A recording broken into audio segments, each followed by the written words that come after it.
Hi, ladies and gentlemen. You're welcome to the BNS podcast today. I remain your humble boy, Bruno, and I'll be your co host for today. Here with me is Dr. Dear Major, Dr. John. Dr. John, you're welcome to the show. How are you doing today, Thank you sir? very much. Thank you very much, Bruno. Thank you. It's an honor to be here again. Thank you very much. Thank you very much, sir. Thank you very much. Well, today's topic is very, very interesting, and your story is one that our audience would really, really love to hear, Dr. Major. Okay, but first of Yeah. all, I would like to know who you are. Please, who is Dr. Dear Major? Thank you very much. First of all, I want to say I'm a child of God. Firstly, I have to, align myself with God. I'm a child of God. My name is John Major Uzoigwe. I'm an optometrist in Nigeria and also a machine operator in Germany. Um, I am the founder of Dr. Dia Major Ventures, and we are into content creation, we are into real estate, and also medical facilities. So that is who I am. I'm a simple person, and I'm an open book. That's exactly who I am. Thank you very much for that, Dr. Yeah. Major. It's very open. And with the way you talk, I know you're a very kind person, and what you've Yeah. said is just the truth. Okay, Doctor. Yeah, Major. Let's just go right to the topic for today. Right. So, please, what was going through your mind the day you lost your father? How did that moment shape who you are today? Well, I have to be very honest. I still remember that day as if it was just yesterday. Actually, I was on my way to submit a project to my professor then, and my mom Oh, called me on the phone. And immediately she called me on the phone, I just knew that my father had died. I just felt it. I just felt something leave me. She didn't say anything for the first minutes, but I just kind of sensed it that my father had died. Prior to that, my father he has been battling with serious sickness called cancer. Yeah, cancer. Yeah. So oh, we I, carried him around. Yeah, yeah, cancer. oh, It was very bad. So we carried him around, made prayers, did everything. At some point, he traveled to the US for a major surgery, and he came back. We did Thanksgiving because after the surgery, he was better. He was better. So we all felt that it was going to get back uh, to his feet, but it didn't happen that way. Suddenly again the cases degenerated, and then we lost him. Well, honestly, my brother, it's really painful.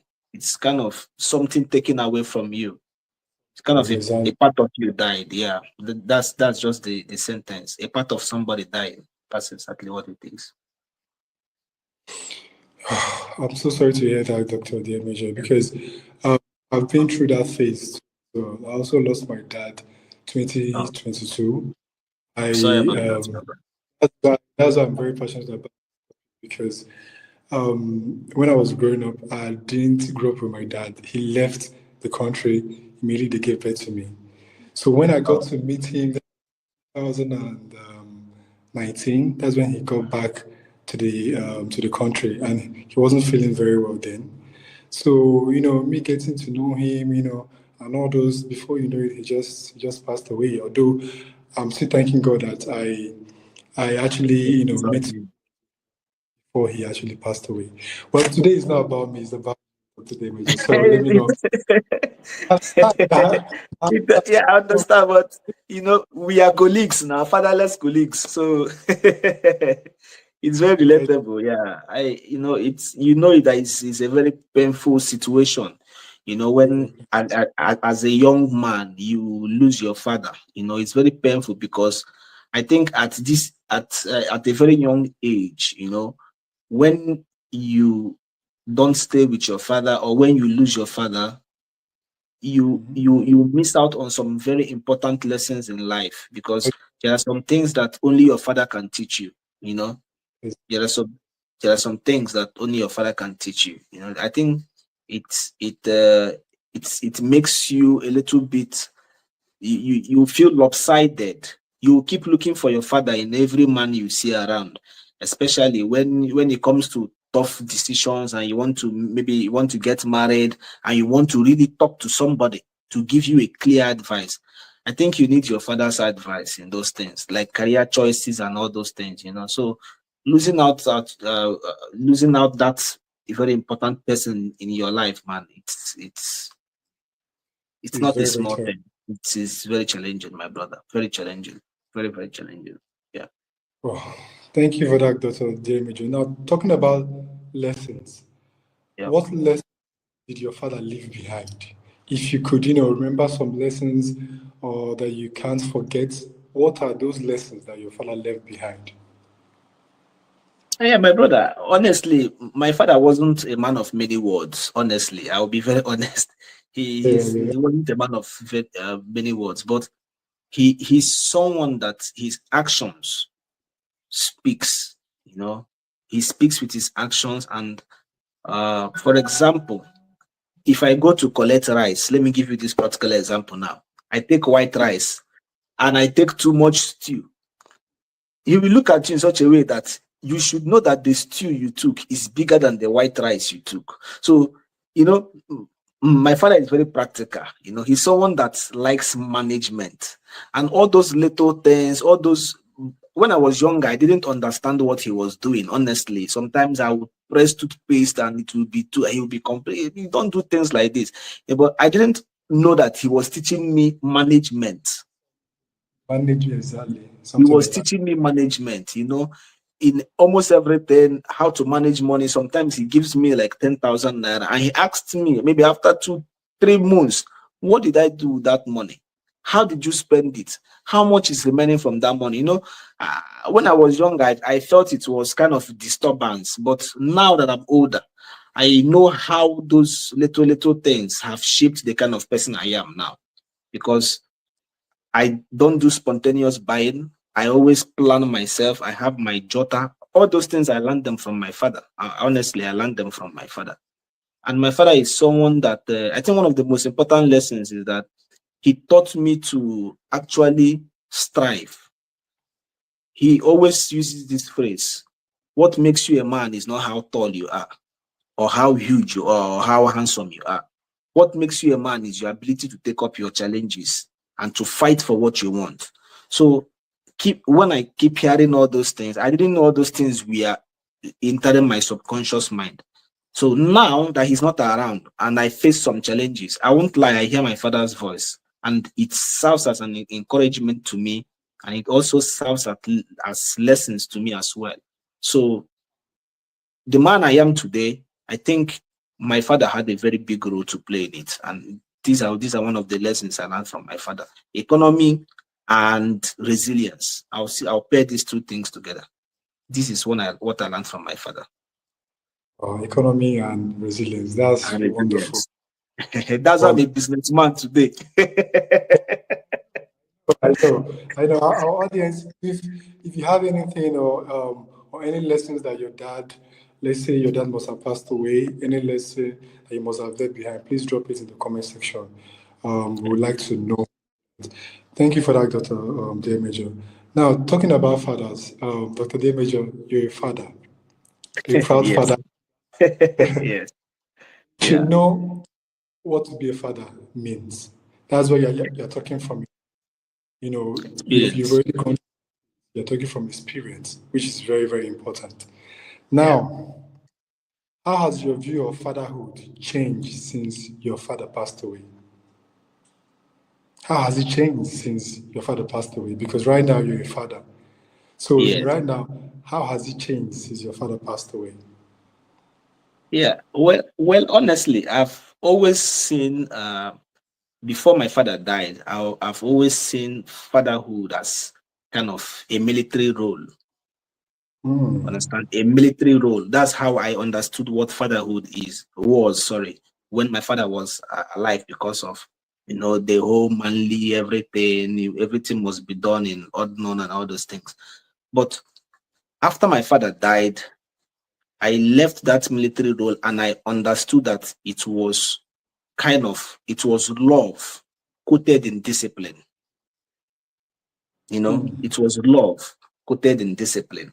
And now that I'm a father, I'm still understanding it as love coated in discipline, because sometimes, although I'm not a strict father like the way my father was, I'm actually more playful, but yeah, I'm actually more playful. I don't know, maybe if it's because I have girls and my father had boys. My father just had 2 boys and me, I have 2 girls. So I sometimes when I'm strict, I'm not strict because of I want to show dominance. I'm strict because I want to pass a message, a very important life message, So I think now my view of fatherhood has changed to, like I called it earlier, love coated in discipline. This is exactly what a father does, because they are shouting, they are bickering, their overly protectiveness is not that they don't want you to express yourself. It's just that they don't want you to make the same mistakes they might have made. You understand? So that's the same thing that is happening to me now. So that's what fatherhood is. That's my view of it, honestly. Well, that's wonderful. You made mention of your father gave birth to boys and you gave birth to girls. Maybe that's the reason why you're not really strict. So, how about if it was boys also that you gave birth to? Would you also be strict like that? Honestly, this argument, I had this argument today with my mother. I had this argument today with my mother. I told her that, sorry, I told her that I myself, if I have boys, because I will definitely have more in the future, but for now I just want to lay low, because of the economy. So if I get boys, the way I'm going to father them will be different, honestly. It's not that, yeah, it's going to be different. Yeah, it's going to be different because, one thing that happens with girls is that you have to discipline them. I discipline my girls, understand? But I think the discipline will be more on the boys. I don't know why, but I just think it has to be more on the boys because, boys are very technical to train, because boys at a younger age, they are rough, they are more destructive, and they engage in more harmful plays than girls. Girls when they are younger, they are more calm, they are more easy to control than the boys. Like I remember when we were growing up, me and my brother used to use our parlor as San Siro. Imagine playing a football match in the parlor. But girls will not do that. You see, girls will not do that. So I think the pattern of parenting will change maybe as they grow up. Maybe as they grow up, I would tend to allow the boys, because of course they are men, they have to explore. And then I will now become more protective of the girls, because women are more vulnerable once they get a little bit older, because of what is going on in society. So I think when they are young, I will hold the boys down and allow the girls to be girls. Then when they grow up a little bit, I'll allow the boys and then I'll hold the girls. This is just my pattern. This is what I'm just thinking in my head. I hope it works. I hope to. Yeah, Joe, I hope to. Yeah. I have another question for you, a very important one. But before we do that, let's go for a quick break, okay? All right. All right.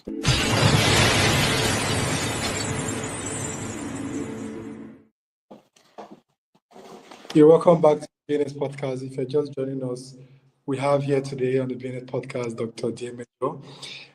He's a content creator and he's also a doctor and a father as well. You're welcome, Dr. Diemejo, once again, okay? Thank you, now, my brother. Dr. Diemejo is grief. Grief. Can you hear me? Yeah, I can hear you. Grief. Yeah. Grief often brings invisible battles. What were the silent battles you fought that people never knew about? The battles that you fought that people never knew about when your father passed away. Yeah.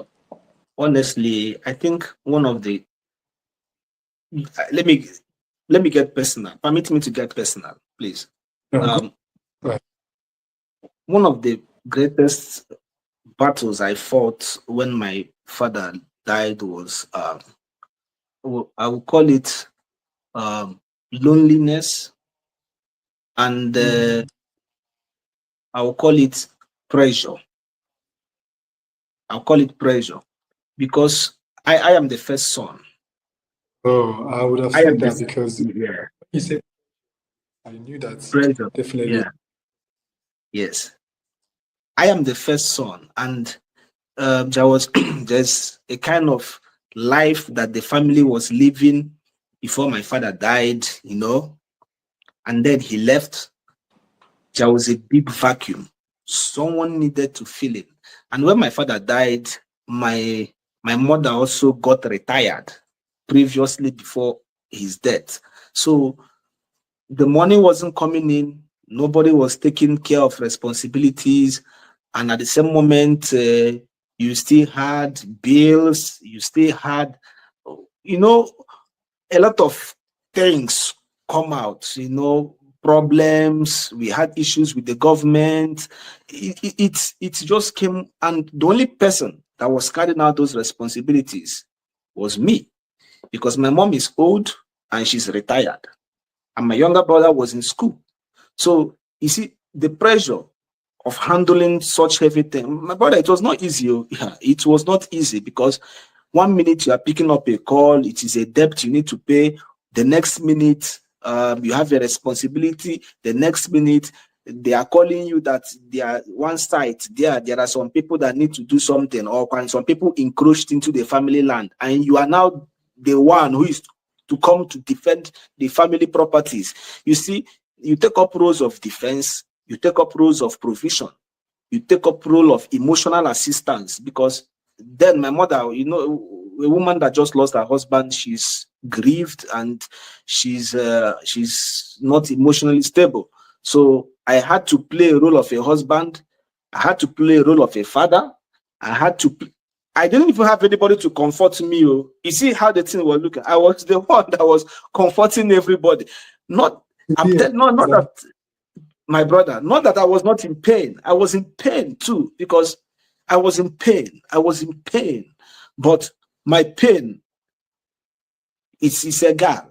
Nobody cares about my pain. What everyone cares about is this family that their father died. How will they survive? What will happen? But my happiness is that I thank God for the kind of family I come from. I have a younger brother who is very industrious and very supportive. So during this time around, he also manned up, to take over some challenge, some responsibilities. What I couldn't do, I sent him to do as well. So with time, we were able to adjust, because once someone as important as a father misses out from a family, a big adjustment needs to be done, a very big adjustment. wow, so that's wonderful to hear, Dr. Diemajo.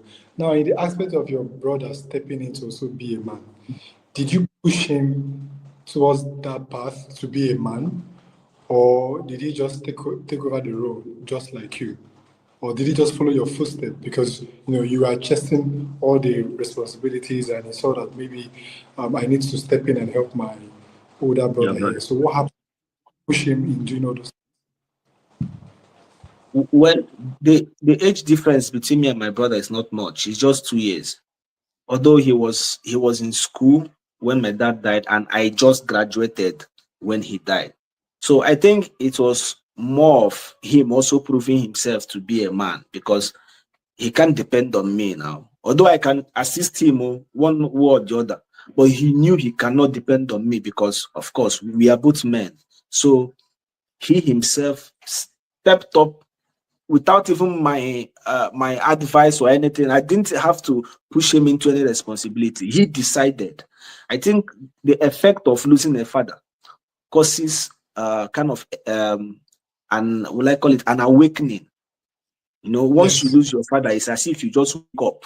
It's as if you just wake up.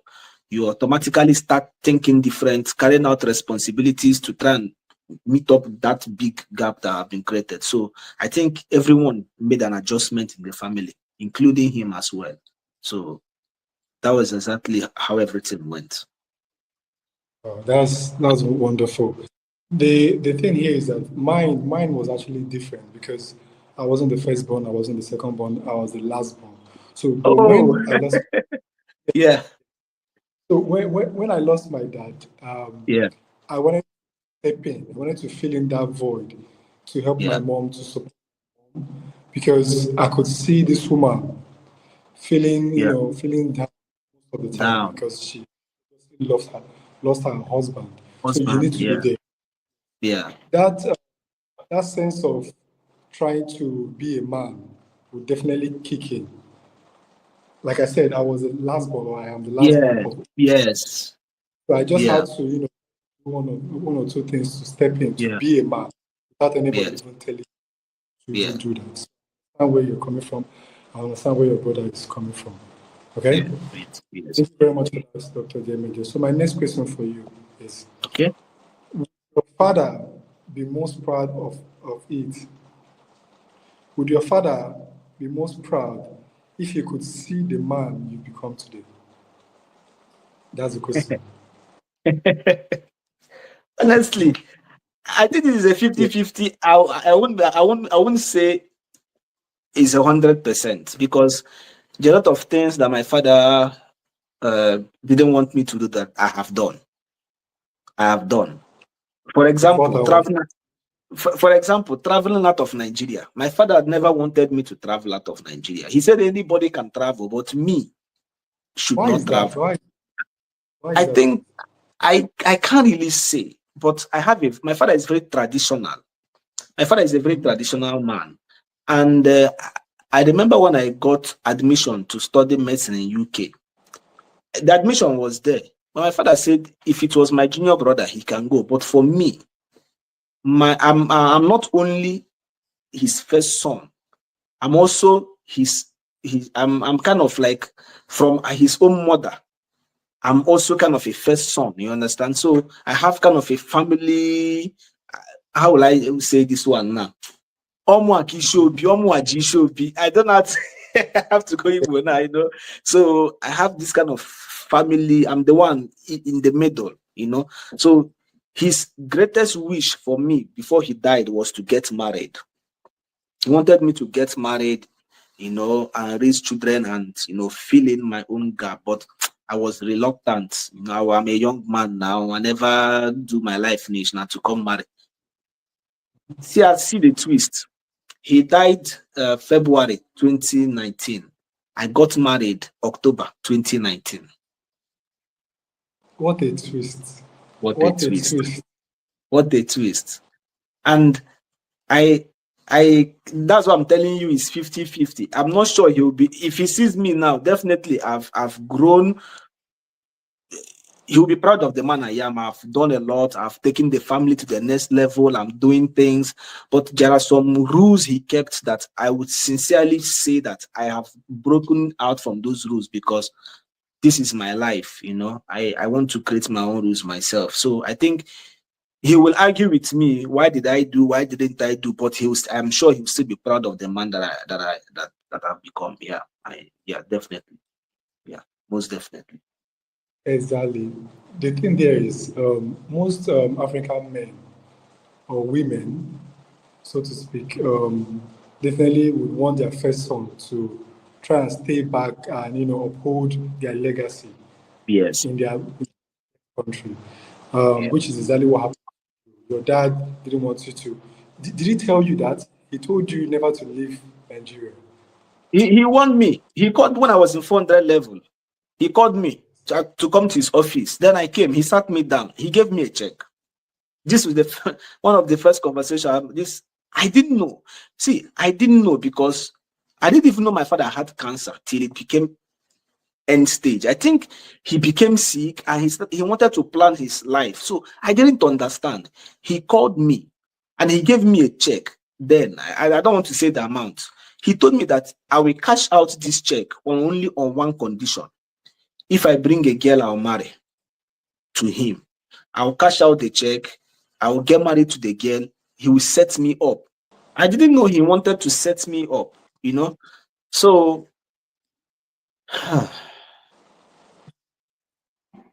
he called me. I came to the office. He sat me down.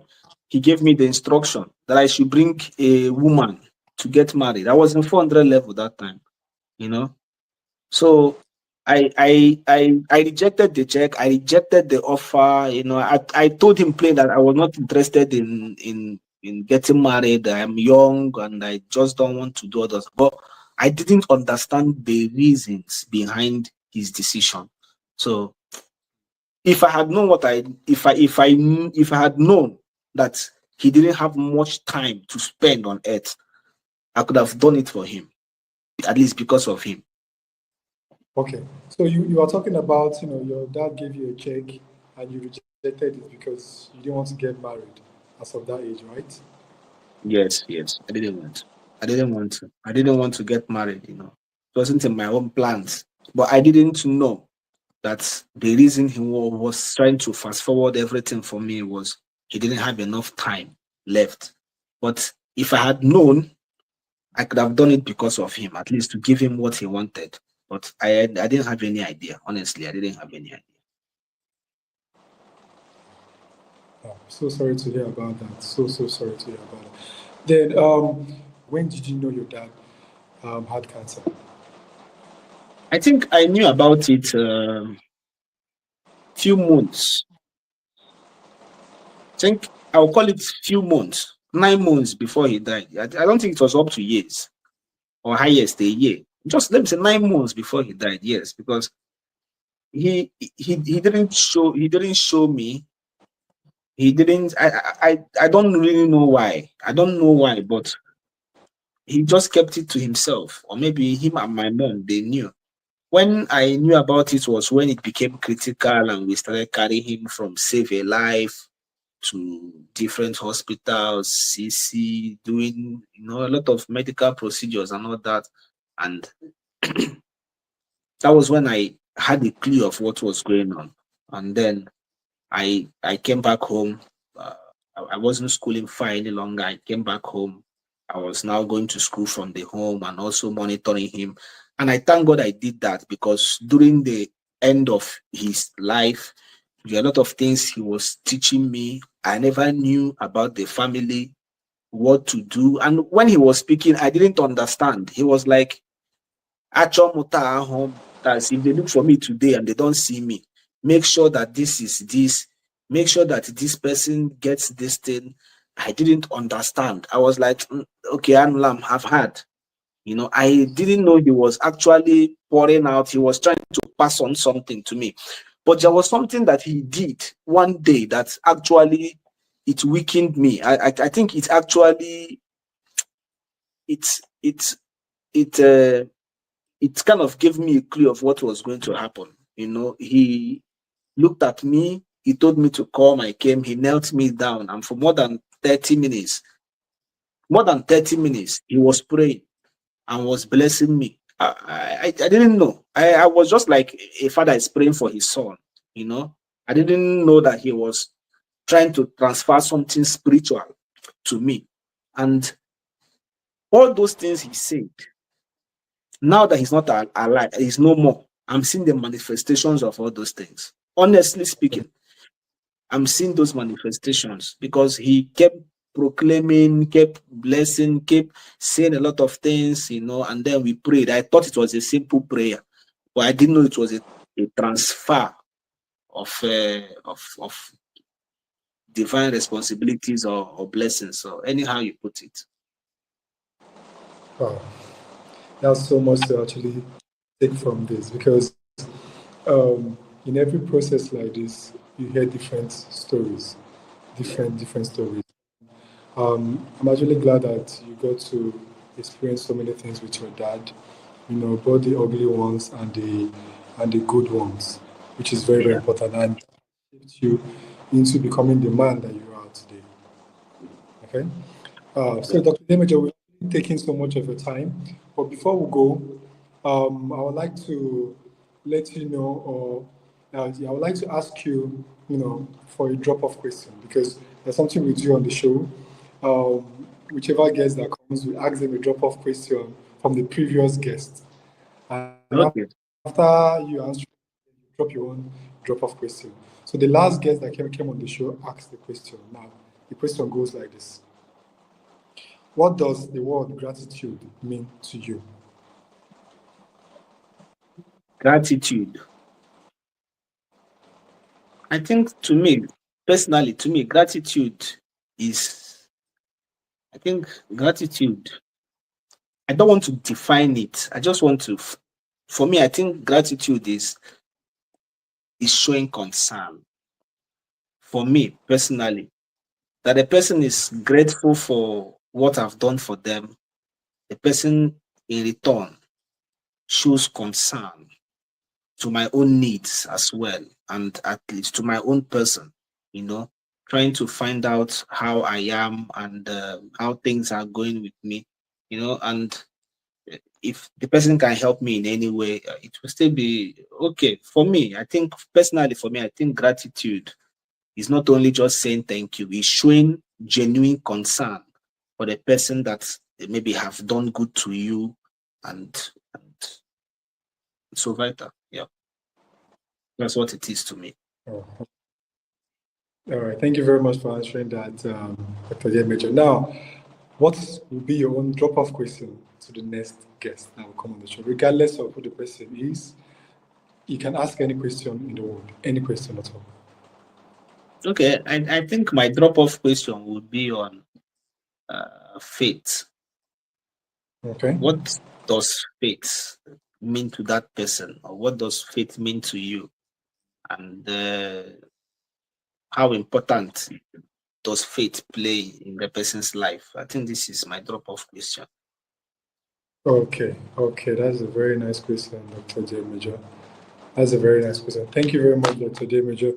But before we go, where can people find you, Dr. Diamejo? Let's say someone wants to reach out to you, to hear more about your story. Where can someone find you, Dr. Diamejo?